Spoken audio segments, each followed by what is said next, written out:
أعوذ بالله من الشيطان الرجيم بسم الله الرحمن الرحيم السلام عليكم ورحمة الله وبركاته څنګه دوستانو خیر طبیعتونه مخدي الحمد لله ستاسو خیریت زه هر وخت الله پاک نه ښه او روغ جوړ غواړم نن ډیره ښایسته واقعه ده د سعدي صاحب رحمت الله تعالی علیه چې دا پک څنګه علم کړو په کم عمر کې کړو د ډېر ضعیف عمر کې ناست یو ځل او د باران ساس کې به کېده او یو کنده یعنی یو کندړه غوندې په هغې کې به یو ساس کې راتلو نو سعدي صاحب رحمت الله علیه ویل چې یاره د دې یو ساس کې نه دا کندړه ډکه شوه راشه تم د یو عالم دین ته کښېنه او یو ټکی یادوه کېدای شي چې ستا په دې سینه کې علم جمع شي نو دقه وکړو علم سره چې زه به خامخا انشاءالله دا علم کوم نو سعدي صاحب له الله پاک دومره لوی علم ورکو چې ګلستان بوستان دا د هغه د پارسۍ کتابونو د اشعارو نو چې کم وخت کې سعدي صاحب رحمت الله علیه له چا دعوت ورکو ډوډۍ یې وکړله نو سعدي صاحب رحمت الله تعالی علیه چې کله ډوډۍ ته کېناستېدو نو د خپل وطن صفت کوي وطن خو هر چاته ګران وي ځکه نبی کریم صلی الله علیه وسلم تم دا وطن ګرانو ولې چې کله مکه پرېښودله نو اواز یې وکړو چې ای وطنای اے مکی کزای رب العالمین مال طاقت راکړو نو زه به بیا دلته راځمای وی که وطن خوب نه وی وطن پسې بچا نه جړل په چغو چغو به محمد مصطفی نه جړل وطن خوږ دی ځکه قای نامدار جاړي خپل وطن پسې جړا کوي نو عرض می دا کولو چې سعدي صاحب رحمت الله علیه چې کم وخت کې ډوډۍ ته کېناستېدی اواز کوي وانانی شیراز ای زما د وطن ډوډۍ یعنی د خپل وطن د ډوډۍ صفت یې وکړو کله چې طعام وخوړی شو ډوډۍ نه فارغ شو سعدي صاحب رحمت الله علیه ته دا نواب وی چا چې وله دعوت ورکړی دی ویل هیڅ کله ما نه تلی نه شئ بېګاله به ما سره ایثار شئ سعدي صاحب رحمت الله علیه ګوره بېګا ته ایثار کو او چې ښه تاوان یې په ډوډۍ وکړو یعنی ښه اعلی طعام یې وله تیار که بیا هم سعدي صاحب آواز کوي چې وا نانی شیراز مطلب دا دی بې د خپل وطن د ډوډۍ صفت کولو نو دې نواب دا خیال راغی چې سعدي صاحب رحمت الله علیه لوی ولی الله خو دی بزرګ دی خو لوی سرمایهدار ښکاري نو د سعدي صاحب نه ایډرس ولیکلو ویل جي زه به د شیراز وطن ته خامخا درځمه نو څه موده پس دا نواب د سعدي صاحب وطن ته لاړه او یو بنګلې ته یې کته چې یاره په دې بنګله به د سعدي صاحب نوم لیکلی دا ډېره خوبصورته ده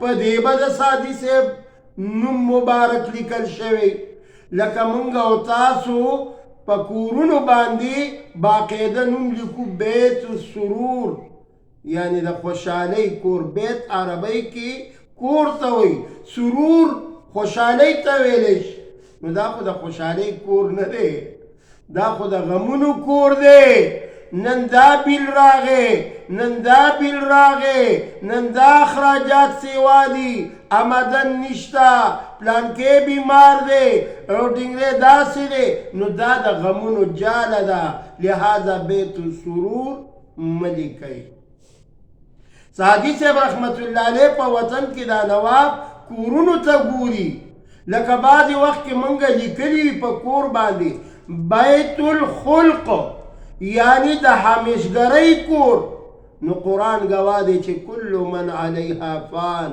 کل نفس ذائقة الموت. منگ تا قرآن کی بار بار زی پا زی ویلے شوی دی چې هر سبا پانی کیگی مگر یو دا اللہ ذات با دا باقی پاتی کیگی، نور هر سبا پانا دی. نو دا خل پا زی دا ملی کئی فانی لی کئی چې دا پانی دنیا دا او پانی جہان دے. نو عرض میں دا کولو چې سادی سے بنگلہ نشتا. چانے تپوسو کو ویل جی د شیراز په وطن کې ډیر ستړی شوما او سادی سے پډیر مشهورو ویل داغه کور پکار دی ماتا. ویل جی دا مخامخ جونګړه دا د سادی سے کور دی. نو دا نواب یو طرف ته ودرېده. طریقم دا د سنت عمل طریقه داسې ده چې چاته دروازه ووې نو لږ شان یو طرف ته شا ډډې ته ودرېږه چې دا دروازه څوک کولو کی چې راودي تا ته سوال جواب وکړي چې پلانکې ته څوک. نو دا طریقه د اسلام او زمونږه د ټولو مسلمانانو دا طریقه ده. نو دی یو طرف ته ودرېده او په دې کې یو وړه معصومه بچی د سادي صاحب نابالغه بلوغ ته لا نه ده رسېدلې. ویل کاکا جانه ستړي مه شئ په خیر راغلی او کاکا جانه زما باباجي خو په کور کې نشته تاسو څه ویل غواړئ. نو دا کاکا جان یعنی دا نواب یو طرف ته ودرېده او یو شعر وی سادیان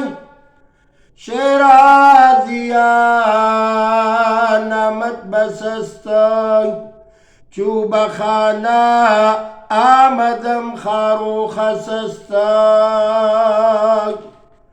اے سادی صاحب رحمت اللہ علیہ نم خود ډیر مشهور دی لیکن چې زستا کور تراغلمای ستا کور د خشو خشاک نه جوړ دی.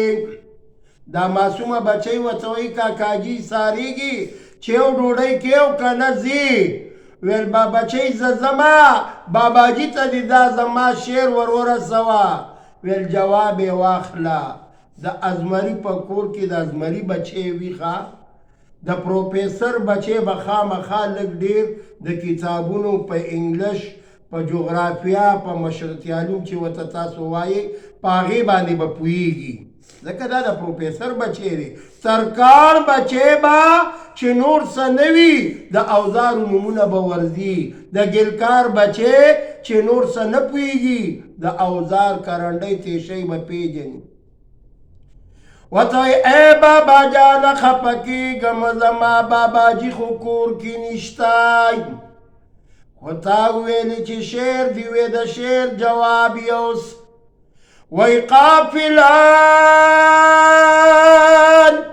رفتن دمام میرویم از برای چند روز ای بسستای. وی قافلی و گورای قبرستان طرف تروانی دی سوک وړاندې تللی دي څوک ورپسې روان دي څوک به څه وخت پس روانېږي. اے بابا جانای اے کاکا جانای اے میلمای په مال او دولت باندې غرور مه کوئ. الا یا ساکن القصر المعلا ستدفن عن قریب فی التراب. الا یا ساکن اے د لوړو مکاناتو خاونده ان قریب ده چې دې خاورو له به راشي. نو د سادي صاحب لور ورته وایي قافلې ټولې قبرستان ته روانې دي. ته نه ګورې د ورځې اعلانونه کېږي چې فلان ځای کې فلانې سړی فلانې زنانه فلانې بچې د پلانکي بچې د پلانکي ورور د پلانکي پلار وفات شوی دی په دونه ټیم بې جنازه وي. قافلې ټولې روانې دي. زمونږ د یو څو ورځو دپاره جونګړم کافي ده. دا و د سادي صاحب رحمت الله علیه واقعه چې ستاسو د وړاندې ما پیش کړله. ډېرو معصومانو ګلونو هغه د ویډیو ډېر په انتظار وو، نو هغې بار بار رینګونه کړي دي، د ټولو نومونه نشم اخیستی. محمد الیاس د شوتل باډې نه یعنی قریشي ټول نه هغه ما ته کال کړی دی، ورسره جاوید چې د هغه بچي دي افریدیان دي هغې د باړې نه، د هغې یو نوم دی مدثر، د بل نوم دی علي اکبر، او د بل نوم دی ستاسو نوم دی بچه ابوبکر. دا دی ګوره ابوبکر راغلی دی ابوبکر. نو اوس دا ماشومانو ته ما یو سوال کړی و، هغې جوابونه راکړي دي. په هغې کې اول پوزیشن محمد الیاس، تاسو ته یې زه مخامخ کومه. چا چې ماله د سوال جواب راکولو ابه زه باقاعده راغواړمه. دا ماشوم ما راغوښتی دی، دې خوا راشه بچیه سلام وکړه. السلام علیکم. دا محمد الیاس بچی، دا ګوره د پوزیشن حاصل کړی دی، نو ده ته مونږه دا انعام ورکو.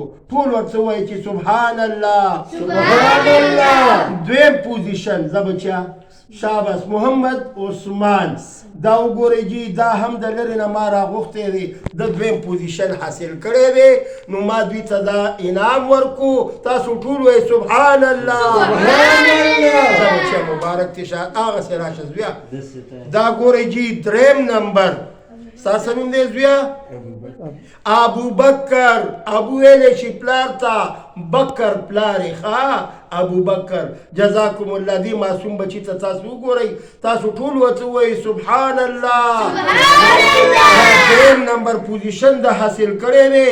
اوس نن نوی سوال واورئ، د دې جواب به چا چې ماله راکو د کال په ذریعه، ډېرو معصومانو ویډیو هم رالیږلي دي، خو د کال په ذریعه ما ته جواب راکوئ چې زه بیا راغواړم دې سټوډیو ته. انشاءالله مونږ سره پروفیسر، ګوره د کالج پروفیسر هغه مونږ سره نګرانۍ کې ولاړ دی، نورالهادي صاحب یې نوم دی، کامرس کالج کې دی، او تاسو ته هغه څو پیرې په دې کیمره کې راغلی دی. اوس به هم زه تاسو ته د نورالهادي صاحب مخاطب کم، تاسو به یې په خپله وګورئ چې د هغه پروفیسر